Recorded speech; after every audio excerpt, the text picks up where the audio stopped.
Day two, the horror. I mean, we survived day one. We survived several parties, especially parties that had free drinks and free food. I think the food was more dangerous than the drinks.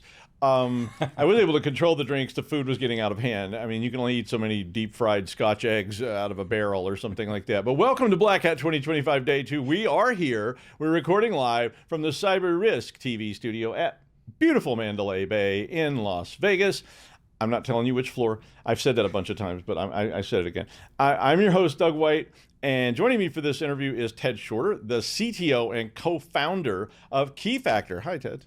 Hello, good to be here. Yeah, thanks for coming on board. Yeah.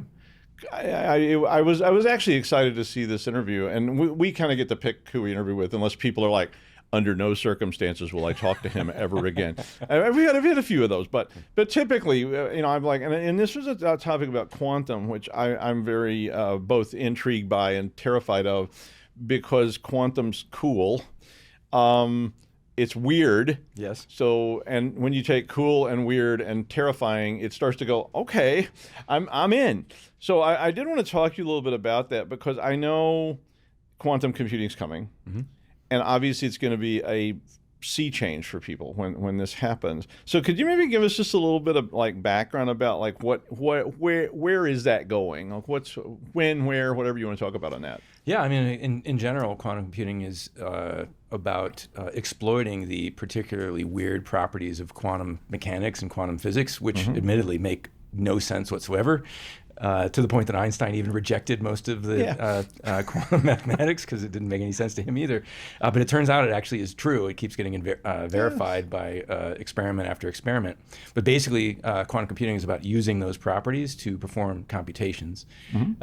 And it turns out that while it is not that effective at some computations, it is extremely effective at others, like crypto, and so it bodes a lot of promise for a lot of things. There's a lot of tremendous advances that will come from sufficiently strong quantum computers. However, one of the downsides is that the RSA and ECC algorithms, which basically underpin the internet and pretty much all digital life as we know it, are one of the things that quantum computers are particularly good at breaking if they are sufficiently strong. Yes. So if that happened today, that would be absolutely catastrophic. Yeah. So I mean, that would imply that we're not ready for this. I mean, I know that NIST and people have been putting out, both contests for development of new algorithms and so on, and there've been some new algorithms developed. Where are we right now? So let's do that first. Yeah, so NIST has standardized 3 algorithms so far to replace RSA and ECC. There is a 4th that is coming, should be hopefully by the end of this year. And there are more standards actually in the works. So NIST, as you mentioned, runs these kind of challenge processes to standardize new algorithms. That's how we got AES. It's how we got SHA-2, SHA-3, and so it's a standard process that they do.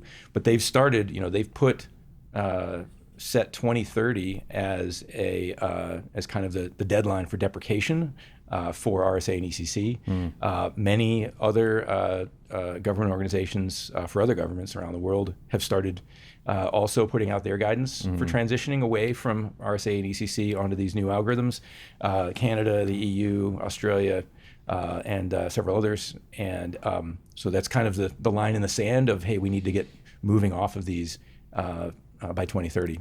I was really happy to see that, though, because all too often it seems like we're sort of responding to catastrophe, and it was almost like I was expecting when I first started reading about quantum, because this was quite a while ago, like 10 years ago. I was reading about quantum and I was like, well, we're going to deny this exists until it happens, and somebody goes, no, we have a Chinese quantum computer online, and everything's been cracked in like 15 seconds. So that's pretty terrifying.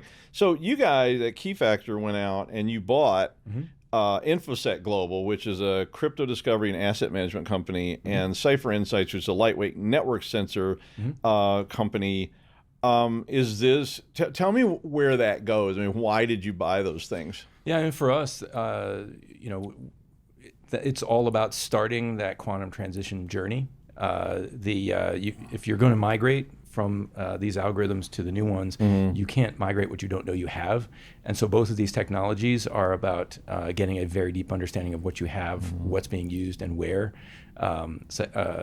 CipherInsights is particularly good at actually watching your network and letting you know what's actually happening on the wire, and in addition to what systems are actually communicating to each other, right? So in the future, being able to say, I want to put a new algorithm on this web server, but in order to do that, you need to know what systems that might break as far as compatibility and so forth, right? Because support for these algorithms from the vendor community is not uniform. And so you need to know, what's going to break. Because there's going to be a lot of breakage.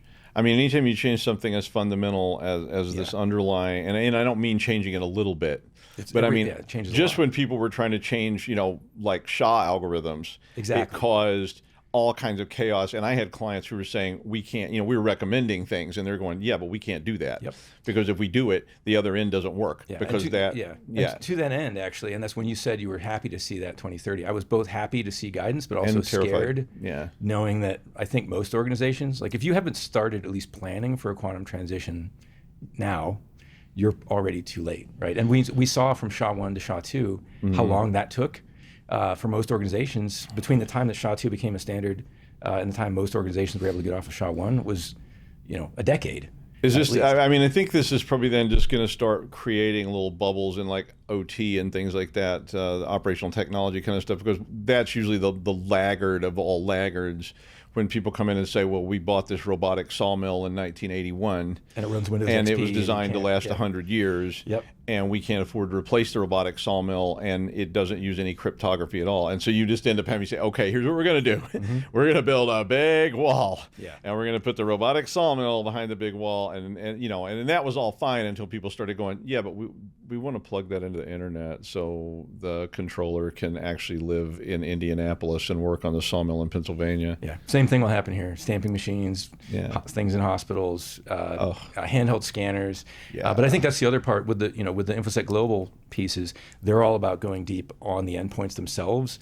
And what's interesting is, we started looking at this from a quantum perspective. But what we realized is once you start shining a light on cryptographic use within organizations, there's actually a whole lot of mess now. There is. Even before quantum. And InfoSec Global does a tremendous job of going extremely deep on cryptographic libraries, keys and certificates embedded inside of binaries, finding things basically that almost no one else is able to find, being able to pull all that together into the things that Keyfactor is already doing as far as certificate issuance, certificate automation, building that transition from the beginnings of discovering what you need to migrate all the way through that, being able to complete that migration and then monitor your progress. This is all about. I mean, I hadn't really thought about this before because plenty of time I've asked clients about like, can you tell me a map of what all you have? But when I'm asking this question, it's not about crypto. Right. It's about like, do you know where your servers are? Yep. Do you know where your network infrastructure stuff is? And I've never really thought about this deeper question about like, do you know where your crypto is and what it is? And most people haven't. I think that's the thing. It's one of those things.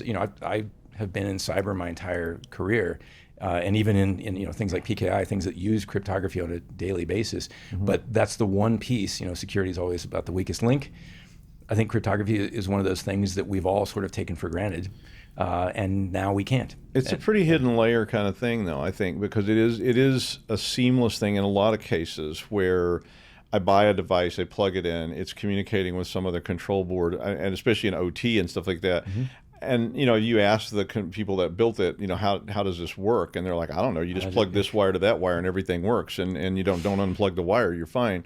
But in reality, there's a lot of layers in that communication stack that may be going between those two places that could involve crypto, and suddenly could be a problem. Yep, absolutely. Yeah, it is really literally anything that communicates on a network is going to need to change. And so that means every vendor that makes anything that communicates, every TLS stack in the world is going to have to get swapped out. I feel like I shouldn't be here. I need to go. I mean, it's a massive change. I think I might need to. I think I got a couple of things I need to look into. I mean, the good news is there are vendors that are starting. AWS has launched support for some of the quantum algorithms. There was a report that Kubernetes now has support for some of the new algorithms, and so like that transition is happening. And that is one of the things that people can be doing now is just start talking to your vendors. Right, you can't move until your vendors have support for these things. Going back to your example of these old outdated systems, but like you need to understand where your vendor supply chain is. The robotic sawmill, that's one of my favorite. I actually saw that once. I was like, this is the scariest thing I've ever seen in my life. Robotic sawmill that now is compromised because it uses outdated. I mean, I think this robotic sawmill used like a button that said on and a button that said off. So it was like the end. The crypto was not there. It was just like you push that, then you turn it on. We were just reviewing, and I'm like, is this a threat? And the guy's like, someday. It's only a threat if you go in there. And I'm like, I don't want to go in there. Like, I don't know what's going on, but there was a lot of stuff. And they just sort of these logs came down this belt and went in this gate, and then like bad things happen. And one of the terms that you brought up was called full crypto visibility. It was a term, and I wanted you to tell me maybe a little more about what that means, because initially when I read that, I said, "Oh, this is like open sourcing the crypto," which was this old issue, but I don't think that's maybe what you're talking about now. I was thinking about the Clipper chip. You remember this story, and the government wants to put a back door in it, and then nobody would use it because they're like, well, I don't want something with a back door built into it, and that's just stupid. And I was thinking, okay, so the open source idea of my crypto algorithms, I do think that's a good idea. I mean, the algorithm should be strong enough that it can withstand somebody knowing how the algorithm works. But I think you're talking about understanding this organizationally. Yeah, for sure. I mean, we're obviously big fans of open source as well. Keyfactor is actually the caretakers of the open source Bouncy Castle encryption library. So we're actually on the front lines of implementing all these new standards and making sure that they're all correct and get built into a whole lot of other products and so forth. Many of whom are exhibiting here at the show. But no, for us, it's about understanding. You need to understand where your cryptography is, where it's being used, how it's being used, and when you get to things like quantum, the cryptographic capabilities of machines. So, like, is this thing quantum ready or not? Right? When can I move and switch over algorithms? Because we saw that with SHA-1 to SHA-2. Is people had to wait until the very last piece of their environment got updated to support SHA-2 before they could move. That took way too long. We don't have that much time this time. So just be able to understand, like, okay, what else do I need to work on? What else do I need to patch? What else needs to be updated? Where do I have to apply, the sort of encapsulation techniques like you described? But you need to build that strategy now.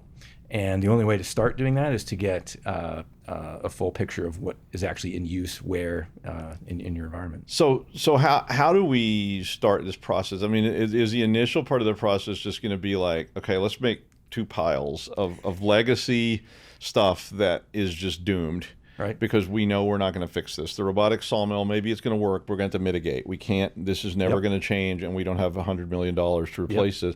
And this other pile of things that we need to go through. Because to me, if a client asked me, that would be my first step. Is like, let's just find stuff that we can't fix. Your X-ray machine, we can't fix it, and you can't buy a new one. But if we get this other pile, this is this pile that you're talking about. Yeah, I think you need to get that information from your vendors and let them. They need to tell you. If it's a sawmill, people say like, "Hey, we have no plans. I don't even know what." We've been out of business for 7 years. Yeah, exactly. Then you need to take that into account. But I think that's the first step, is understanding from your vendors what their roadmap is, and so you can build those. The current pile there's almost nothing that's quantum ready right now. Yeah. That's changing though. Like I mentioned, you're starting to see some things that have that support. Going to be a lot more when we get to probably Q1 or so of next year. Should see quite a bit of support. That's when the mainstream vendors, the Apples, the Microsofts, that kind of stuff will likely have support for this stuff. But you're right. There's those piles, and I think that also comes across though with a risk assessment, right? Because you also need to be focusing on the things that are the most valuable to you in terms of data, in terms of the key. What are the keys to your kingdom, and what do you need to do to protect those? So I think that's the other cross section of that is capabilities, but also combined with the things that are. And you can mitigate. It is possible. People are very sloppy with this. It's something I say all the time: is private VLANs, and don't expose management interfaces on your network infrastructure, because why on earth would you do that? Shouldn't do that anyway. Do it all the time. Yeah, they do it all the time. And the other one I always said was called Dr. Fung's lab, and Dr. Fung had all this legacy equipment that was running Twinix and all kinds of wacky stuff. And Dr. Fung was not to be trifled with because he had a lot of grant money. And when people have a lot of grant money in research and academics, and you go to them and go, we want you to fix this, and they go, no. You go, oh, he's got a lot of grant money. Because, that person can tell you no, or they'll pack their bags and take their grant money somewhere else. And so you end up having to mitigate around those kind of things. What about, so you said talk to your vendors. Sure. 100% agree. Absolutely. You should be talking, and you should be doing that right now, right? Absolutely. I mean, you probably should already have done that. So like maybe put down the monitor. No, don't stop watching. Yeah. But you might want to leave right after I will this. say we've only gotten a few questionnaires ourselves from vendors. Yeah. So like this is process, as far as I can tell, just starting. That's scary. Yeah. What about proprietary stuff? Because so I mean, I worked in a long time ago, but it's probably still there. Like they had proprietary components of code, sometimes much code that, I mean, where do we start on that? There's no vendor to call. If you're talking about your own stuff, or I was like companies that I worked for that had a million lines of proprietary home rolled code that they wrote. Yeah, I mean, obviously part of that too, and this is also something that InfoSec Global has capabilities around, is scanning source code repositories, right? So assuming you still have the source, if you don't, that's a different problem. But I think we can scan binaries as well. But it's like understanding what actually is being used. If you have the source code, being able to find where that is. There's a lot of work now being done around sort of agility toolkits where you can sort of start to separate the task of performing the encryption. Or some developers just say encrypt, decrypt, sign, verify, and let the algorithm and choice and so forth happen at a different layer. Those are things. But I think this is one of those cases where there's no one solution here. There's a lot of tools that can be brought to bear on this.